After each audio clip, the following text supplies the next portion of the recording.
Well, you'd like to be able to do a lot more hard training, but there's some rules by the Players Association that sort of says that you give them a few days off. So they've had a little bit of R&R, and fully deserved. That's the good thing about, I guess, when you know that things are set, then you work around what's set. If you don't like it and you're arguing about it, and you can shift things, then argue until it becomes settled, and there's no more give. Then you look at it and go, okay, how can we gain or benefit by a break at round 9?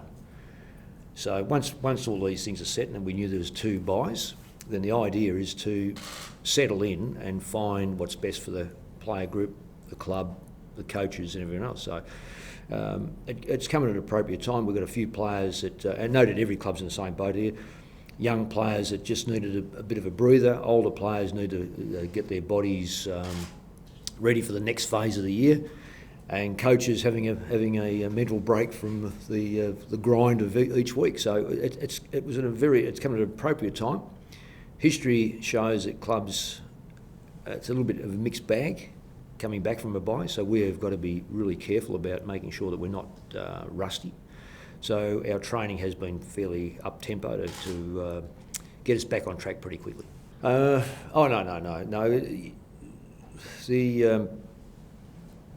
We've won games and lost games, and the game we lost, we played dreadfully. So we're able to look at the reasons for that, and then look at the games that we've won and say, okay, what was good out of it? What gave us the 4 points? Take it with us into the bye, and sort of cement those things in. But there's no guarantees in footy. You can play well one week, and if you're not, so there's as I said before, there's 3 or 4 very, very good football sides that can probably take a slight breather and still win games of football. And they can have 4 or 5 players out, and they replace them with 4 or 5 really good footballers.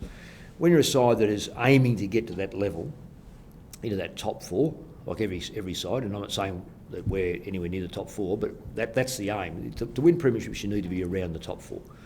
To get there, you need to cement everything you possibly can. You do well, and anything you're not doing well, work so hard on, and then keep working with the kids underneath to make sure that when the opportunity comes, they slot in. So everything runs as smoothly as you can. But football clubs are notorious for inconsistent performances when you least expect that you should be having a big one. Whether it be a Friday night, big football night, big crowds and that sort of stuff, and you either don't deliver and you wonder why, and a week later, all of a sudden it comes together. So you've got to take the uncertainty out of football, if you possibly can as a coach, by having what we call a consistency level, and that's the hardest thing to find in any sport is the consistency that supplies you with the opportunity to be a very good practical side that can win games of football regardless of circumstance, and that's what every coach aims for, and we're in that same process. If that answers that question. Probably doesn't. So I've said something for a long time for nothing. How was in Karasa? Yeah, they've trained very well. And Judd? Well, Juddy's probably a week behind what we thought, but that's when I say that it's not doom and gloom. It's just simply it's a muscle. I think it's pretty well documented how he did it, and it was such a unique way of doing it. You don't normally do your hamstring under those circumstances, and it was stretched at both ends, and because of the mechanics of it. So the certainty of a normal hamstring is that if you haven't had hamstrings before, you look at 21 days or 28 days and you think, well, we can get over it in that period. I would say, and I'm not privy to Hawthorn's injury room, but I would say that Mitchell would be in the same category of that extended time, because where it took place, the age of the player, the opportunity to make sure everything's right before you bring players back, and Chris is in that category. He's a 30-year-old, been around the traps for a long time, knows his body. What we don't want to do is hasten it because we've said it's going to be 4 weeks or 5 weeks, and it is 5 weeks. No, he's not ready. So we go 6 weeks. If it is 6 weeks, it's 6 weeks. Wayne Carazzo will play barring any hiccups this week. Yep. It's probably, when I say a week behind schedule, probably a week behind what we said. Yeah. Does that mean playing a game of some sort next weekend? Well, that's again, he's going to be judged on how he feels, how he pulls up, what the medical people say. We're in no, there's no panic here to say, God, we've got to get him back for this week. None whatsoever. And that goes for every player, because it's a long season. Okay, we're a third way through it or over a third way through it, but nonetheless, it's better to have a player ready to play for the rest of the year as opposed to perhaps getting in and perhaps getting through. There's no restriction on where people play. It's what's best. It's what's best for them. I don't know how other clubs operate, but the coaching panel is generally the last group that actually pick the player. You've got to get medical clearance for a start off. The player's got to be very comfortable that he's ready.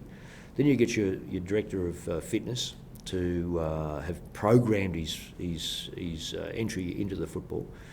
Then you've got to weigh up the availability of touch. What's best for the player? Is it best to run him? We decided 5 weeks ago, whatever it was, that the best course of action was to have him as a sub.